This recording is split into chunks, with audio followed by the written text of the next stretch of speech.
long time no see. Well, I mean, I've been putting videos out, but in terms of a more casual video, the old school vlog, as it were, it's been a while. Now, I'll tell you why it's been a while, because I feel like I've been living at 100 miles an hour for the last, well, 4 to 6 weeks. You know, I went to France and I did the Mont Ventoux Grand Fondo, of course, and then I came home for 4 or 5 days, and then I went out to Girona. I was out there for a week, then I came home, then I did the Stone Circle gravel event, and don't get me wrong, it's been awesome. Having all these opportunities and going to these events and just doing things. But it always seems to be everything, everywhere, all at once. I certainly don't complain about it, because I realise I'm in a very lucky position. And speaking of which, we are at 30,000 subscribers almost. And that somewhat blows my mind. It's been a really nice, steady growth over the last couple of years. And I had a very small, quiet goal in mind that I would try and hit that number during this year's Tour de France. And, well, during maybe the Etape du Tour on the 20th of July. I'm also 31 this July, so maybe we will hit 31,000 subscribers, but that's an odd number. But needless to say, I'm always very grateful for your support. Without your support, without you watching, without you commenting and liking the videos, and just, you know, being here and being part of it, it just really helps me and like what I want to do. And you know, when I go to brands and when we talk about the future, it really helps when you guys are supporting the journey. It allows me to do what I really want to do. So thank you. So I went for a bike ride today. Well, surprise, surprise. But today's ride was actually a really good one. So I realized I probably haven't really kept you in the loop of what's been happening training-wise over the last couple of weeks. But this ride today will give you some kind of indication as to what I've been doing and how I've progressed. Now, actually, my main focus, because I'm doing the Etape du Tour, has, well, been on primarily my durability. Now, I've spoken about this before, and I'm sure you've heard the term being thrown around online. Now, it's not necessarily all about trying to have more power. You know, sometimes you go out and you do a hill climb effort, or you do a 20-minute max effort or 5-minute effort, and you're fresh and you want to try and beat that power, beat that time up the climb or whatever. Well, when it comes to durability, essentially with the Etape, I'm looking at not necessarily trying to improve my peak power numbers, but actually just trying to resist fatigue. And when it comes to the final climb or the penultimate climb, I'm not doing 200 watts. You know, I'm hopefully holding on to a lot more power and seeing less of a drop off than the first climb of the day. Now, the Etape is quite unique because this year it finishes on, you know, quite a long, almost 1 hour climb up to La Plan.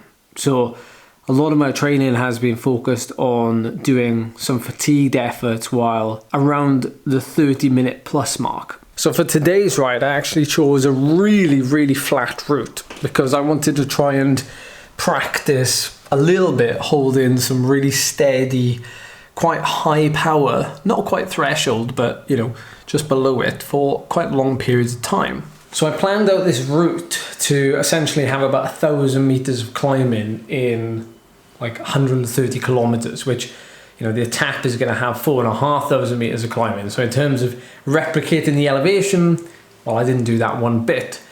But in terms of the effort, so I wanted to go out and I wanted to do 2 big blocks. And those blocks would be also split down into 2 intervals. So I would do a 20-minute interval, and then a short 5-10 minute rest interval, and then a 40-minute interval.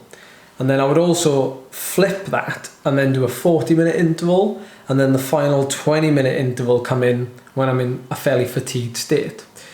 However, that 20-minute interval actually turned into 30-minute interval because I felt really good. I was also riding up the Black Mountain at that point, which is our local beast, 8 kilometers at around 5%. So I did want to extend the effort until I got all the way to the top, which just happened to be 30 minutes. So I think my numbers are in the region of 350 watts for that first 20-minute effort, 320 watts for the 40-minute effort, 320 watts again for the second 40-minute effort, and then the final 30-minute effort I managed to do 330 watts. But I did manage to do slightly more than that for the last 15 minutes. So after I finished the ride, I came down to the summer house and I jumped on the turbo and I did another heat session. Now I must admit, these heat sessions, you know, they're nothing new. I was doing heat sessions 6-7 years ago when I was getting ready for races in Asia, as a matter of fact, but not on the bike. I was actually doing them in saunas, so I was using the same kind of theory, but just not while actually riding. So now, over these last couple of weeks, I've been using one of these suits. I've been riding the bike, which sometimes has been nearly 30 degrees in here, and I did a session when I got back from today's ride almost straight away.